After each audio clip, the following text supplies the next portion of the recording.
In this video, I'm going to show you how to work with the MIDI Editor function in BandLab. So we've dealt with adding an instrument into our project, and we've dealt with how to play in our own piece of music using our computer keyboard.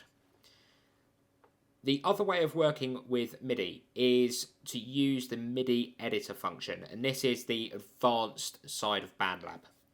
So in the MIDI Editor, we've still got this piano, and it's just flipped on its side.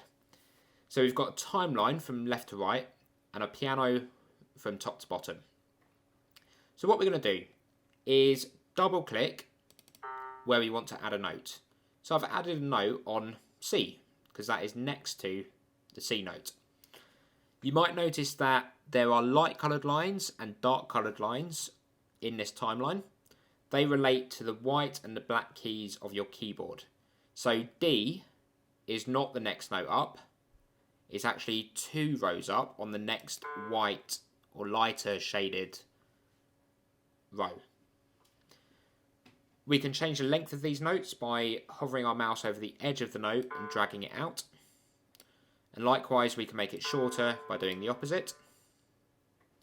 And if you've put it on the wrong note, you can select it and use the arrow keys on your keyboard to move your note up and down.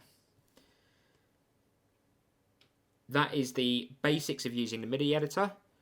And obviously, once you've recorded MIDI using the record function, you can then go in and edit your own recordings.